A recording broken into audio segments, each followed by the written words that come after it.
Beberapa mobil dan pengawal saling menanti seseorang yang teramat penting di bandara. Hari itu bertepatan dengan pewaris perusahaan yang telah menyelesaikan masa belajarnya dan berhasil meraih gelar MBA. Lelaki itu bernama Arul. Selepas penerbangan, ia bergegas menghadiri acara Bhubaneswari Spinning Mills yang memang diadakan untuknya. Acara itu diselenggarakan di hadapan seluruh pekerja di perusahaan tersebut. Di dalam perayaan tersebut, ibunya berdiri dan mengatakan jika acara yang memang didedikasikan untuk anaknya yang mendapatkan gelar baru itu memiliki acara lainnya juga, yakni pengalihan perusahaan atas nama anaknya. Para pekerja menyambut berita baru itu dengan penuh sukacita. Mereka telah mengetahui jika ibu dan anak itu adalah ketua yang sangat menghormati para pekerjanya. Sayangnya beberapa hari setelahnya sang ibu mengalami kecelakaan kerja yang membuat seluruh tubuhnya terbujur kaku. Ia mengalami koma berbulan-bulan lamanya. Semua rumah sakit telah memberikan dedikasi terbaiknya, namun belum juga mampu membuat sang ibu membuka matanya. Hingga suatu ketika seseorang datang menyelamatkannya dari dahan yang akan tumbang menimpanya. Ia tak sadar karena tengah termenung memikirkan kondisi ibunya. Pria tua yang menolongnya bertanya apa yang membuatnya termenung tanpa memperhatikan sekitar seperti itu. Arul kemudian bercerita jika ia telah kehilangan kebahagiaan karena ibunya yang sakit dalam waktu yang lama. Setelah mendengarkan dengan seksama, pria tua itu menyarankan suatu hal yang membuat Arul bertanya-tanya. Bagaimana tidak ia meminta Arul untuk hidup sebagai seorang gelandangan selama 48 hari demi kesembuhan ibunya. Arul kemudian bertanya-tanya, apakah ibunya benar-benar akan sembuh bila ia melakukan hal tersebut? Pria tua menghela napas lalu mengingatkan kembali tentang jiwa seorang ibu yang akan memberikan segalanya untuk anaknya tanpa banyak bertanya. Bahkan tanpa peduli dengan dirinya sendiri, seorang ibu akan rela melakukan apa saja demi kebahagiaan sang anak.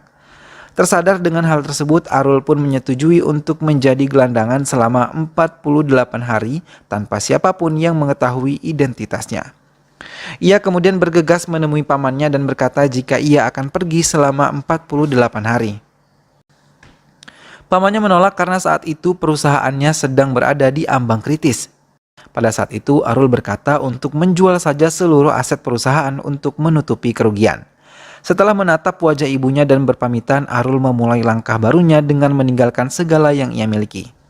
Selama 48 hari ke depan, ia tidak boleh memberitahu namanya kepada siapapun, termasuk siapa dia dan apa jati dirinya. Ia berdoa terlebih dahulu di kuil agar rencananya berjalan dengan semestinya demi kesembuhan ibu yang sangat ia cintai. Seusai berdoa, ia merasa kehausan dan lapar sehingga ia berpikir mungkin inilah saatnya ia menjalani misi sebagai seorang gelandangan. Menjadi gelandangan tentunya tidak pernah ada dalam daftar keinginan hidupnya. Oleh karena itu, ia sedikit terkejut saat orang-orang memandang rendah dirinya.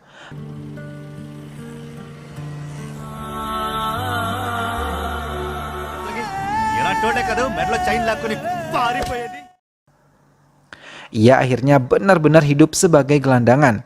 Meski terkadang ia beruntung karena mendapatkan makanan dari para relawan.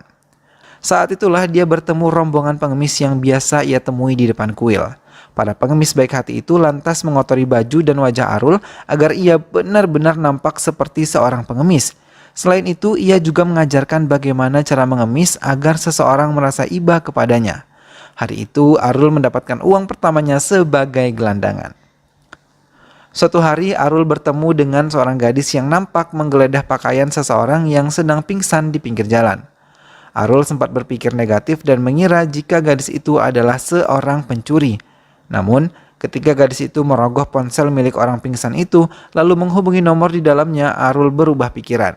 Ia menjadi kagum dengan gadis yang menolong seseorang di saat orang lain tidak ada yang peduli.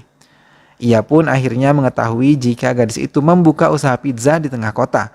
Maka pada suatu sore Arul datang dengan memesan pizza mini di kedainya. Ia tersenyum pada gadis itu, begitupun dengan gadis itu yang turut membalas senyumannya. Ia kembali dipertemukan dengan gadis itu saat ia melihatnya tidak sengaja menggores sebuah mobil yang bertabrakan dengan motor miliknya. Tak pelak, pemilik mobil memarahi gadis itu habis-habisan dengan mengatakan mobil miliknya memiliki harga yang sangat mahal. Arul datang dan bertanya kepada si pemilik mobil, "Apakah kau telah mendaftar asuransi?" Pemilik mobil itu mengangguk. Lantas Arul kembali bertanya, Lantas kenapa kau tidak mengklaimnya saja? Pria pemilik mobil hanya terdiam malu. Terlebih saat Arul memeriksa mobilnya yang tidak terbilang mahal seperti yang ia katakan. Pria itu langsung pergi dari hadapan Arul. Sang gadis berterima kasih atas pertolongan yang Arul berikan kepadanya. Ia memperkenalkan diri sebagai Mahi. Namun Arul tidak dapat memberitahu gadis itu mengenai identitas dirinya. Malam pun tiba, Arul tidur bersama dengan para pengemis tanpa alas dan juga naungan. Di malam yang pekat itu, seorang penjahat datang dalam diam dan berniat melecehkan seorang perempuan yang tidur bersama para gelandangan. Arul yang mendengarnya lantas menghajar pria itu hingga pergi dari hadapannya.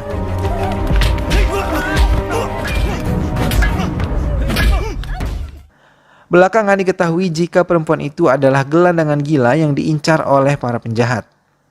Namun Arul mengetahui fakta jika gadis itu tidak gila. Ia adalah gadis normal yang berpura-pura gila untuk menghindari para penjahat yang mengincarnya sejak ayahnya yang berprofesi sebagai petani bangkrut. Demi menjaga si gadis, Arul mendaftarkannya ke rumah sakit jiwa agar setidaknya ia memiliki tempat yang aman untuk beristirahat. Saat itulah Arul kembali bertemu dengan Mahi di bangsal rumah sakit. Mereka mengobrol dan saling bertanya mengenai urusan mereka di rumah sakit. Mahi memuji Arul yang memiliki kebaikan hati yang besar pada gadis itu. Di lain tempat, Paman Arul memiliki keinginan jahat untuk tidak menjual perusahaan milik Arul tetapi mengubah status kepemilikan aset. Ia ingin seluruh aset milik Arul jatuh ke tangan putranya yang bernama Seth. Ia berencana jika kakak perempuannya yang merupakan ibu dari Arul tiada, maka ia akan mendapatkan hak penuh atas kekayaan kakaknya tersebut. Mahi dan teman-temannya terus penasaran dengan identitas Arul yang sebenarnya. Maka Mahi pun bertanya mengenai hal tersebut kepada Arul. Sayangnya ia masih tidak bisa mendapatkan jawabannya. Kebenaran itu akhirnya terungkap ketika mereka datang ke kuil yang sedang menyiapkan banyak makanan sebagai perayaan yang diadakan beberapa kali dalam setahun. Mahi menemukan Arul bersama para pengemis yang berpura-pura sebagai masyarakat biasa. Para pengemis itu memakai pakaian bagus dan ikut makan bersama dengan yang lainnya. Sayangnya beberapa panitia menaruh curiga hingga mengusir Arul dan juga teman-temannya. Mereka bahkan memukul salah satu pengemis. Melihatnya, Arul menyayangkan perbuatan tersebut, karena baginya tidak ada bedanya antara gelandangan dan juga masyarakat biasa. Mengapa mereka selalu dibedakan dan diperlakukan secara tidak adil? Saat ditanya siapa dirinya, Arul menjawab jika ia adalah gelandangan sama seperti teman-temannya. Hal tersebut lantas membuat Mahi dan teman-temannya kaget dengan kebenaran tersebut. Sebab selama ini mereka tak pernah menyangka seorang Arul yang baik serta memiliki kecerdasan tinggi adalah seorang gelandangan. Mahi yang kesal langsung meninggalkannya diikuti oleh temannya. Arul memang tidak datang ke tempat biasanya. Ia terlelap bersama para pengemis yang ia kenal. Hal ini dikarenakan beberapa hari sebelumnya seorang preman menculiknya. Ia mengalami kekerasan fisik oleh para preman yang berusaha menyiksanya dengan sangat keji. Beruntung ia dapat melarikan diri. Setelah melewati beberapa hari bersembunyi, Arul kembali datang ke tempat tinggalnya bersama pengemis lain. Para pengemis bercerita jika banyak orang yang mencari dirinya. Mereka bahkan melakukan pengrusakan di mana-mana, menghajar para pengemis serta merampas harta yang mereka kumpulkan dalam waktu yang sama. Lantas hal tersebut memercikkan amarah dalam diri Arul. Ia mencegat 3 preman yang sedang berkendara dan memukuli mereka atas perbuatan mereka. Setelahnya ia merebut kalung yang melingkar pada leher salah satu preman dan memberikan kepada temannya sebagai ganti barang curiannya. Hal itu memancing kemunculan gerombolan preman lain yang langsung mengejarnya. Sadar dirinya dalam bahaya, Arul berlari dan mencari tempat sembunyi. Saat itulah Arul kembali bertemu dengan temannya Rajes. Dengan sendu, Rajes memohon agar Arul membatalkan niatnya lalu pulang untuk bertemu dengan ibunya yang masih berjuang sembuh. Namun Arul menggeleng seraya berkata, "Aku memiliki banyak uang, namun uang tidak bisa menyelamatkan ayahku. Sekarang ibuku sedang berjuang, aku tidak bisa percaya dengan uang, maka aku akan tetap menjalankan ini selama 48 hari." Begitu penjelasannya. Setelah mengatakan itu, ia meminta agar Rajes kembali datang 2 hari lagi. Sebab itulah hari ke-48-nya. Di luar dugaan, Mahi mendengar semua percakapannya dengan Rajes. Ia kemudian menyesal karena telah membuat perkiraan yang salah tentang Arul. Ia menghubungi Arul keesokan harinya melalui pesan suara dan mengatakan jika ia sudah tahu semua rencana Arul. Sayangnya Mahi melakukan kesalahan besar. sebab ia tidak tahu jika ponsel Arul berada dalam sitaan para preman yang mengincarnya. Secepat kilat, para preman menyusun rencana untuk membunuh Arul sebelum tujuannya tercapai. Maka ketika Mahi yang sedang menemani Arul mengemis untuk hari terakhirnya, gerombolan preman menghadangnya di stasiun kereta. Ia kembali berhadapan dengan para preman yang haus akan nyawanya.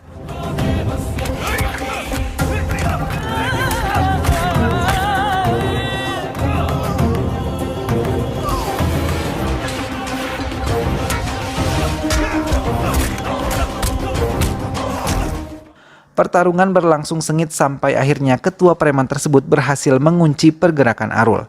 Kemenangan hampir berada di depan matanya. Sayangnya salah satu anak buahnya menolak membunuh Arul karena selama ini ia merasa tidak dianggap oleh ketuanya. Menyadari situasi yang lengah, Arul membalikkan keadaan dan dengan cepat menghajar kepala preman tersebut. Ketika ia hampir membunuhnya, Mahi yang menyadari hal buruk tersebut lantas menghentikan aksi Arul. Ia pun melepaskan preman tersebut. Namun ketua preman itu tidak benar-benar berubah. Menyadari kesempatan datang, ia berlari dengan pisau untuk membunuh Arul. Sayangnya tusukan yang harusnya ditujukan kepada Arul tersebut malah meleset ke leher Mahi. Seketika Mahi jatuh tak sadarkan diri dengan luka sayatan di lehernya. Saat mengantar ke rumah sakit, ia menyadari jika seorang pengemis mendapatkan perlakuan yang sangat berbeda dengan para bangsawan. Hal itu dibuktikan dengan para dokter yang enggan melakukan perawatan darurat. Detik-detik mengharukan tiba. Para pengemis berkumpul di rumah sakit dan menyerahkan semua uang yang mereka miliki demi kesembuhan Mahi. Ia tidak menyangka akan mendapatkan bantuan seperti itu. Singkat kata, Mahi berhasil mendapatkan perawatan yang tepat. Di tengah rasa syukurnya, tiba-tiba datang beberapa polisi yang ingin menangkapnya. Arul bingung karena merasa tak melakukan hal yang salah.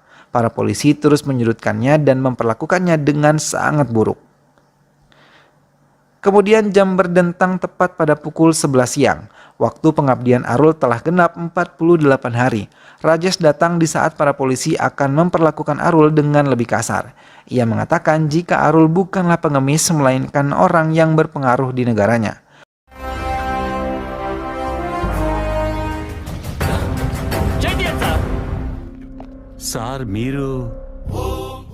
Rajesh meminta Arul berganti pakaian dan kembali pada penampilannya. Polisi itu lantas meminta maaf atas perbuatannya. Arul tidak melakukan apa-apa. Ia hanya bergumam bagaimana bisa penampilan seseorang sangat berpengaruh terhadap perlakuan orang-orang di sekitarnya. Sementara itu, paman Arul harus mempertanggungjawabkan perbuatannya atas ide jahat yang beruntung belum terrealisasi. Ia tertangkap dengan mudah karena supirnya menolak untuk membawanya kabur lebih jauh.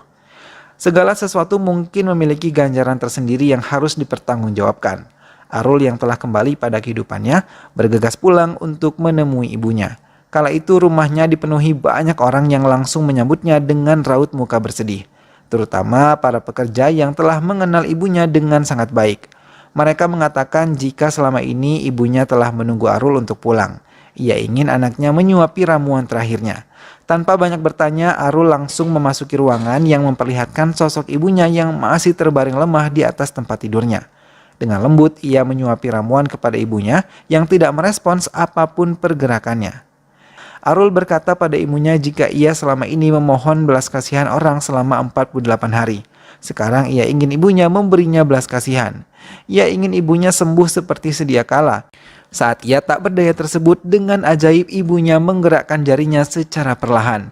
Pelan-pelan ibunya mampu melewati masa komanya dan berangsur-angsur pulih.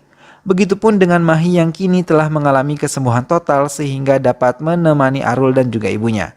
Mereka pun berbahagia dan film pun selesai. Nah sahabat, itulah tadi alur cerita film Bicagadu.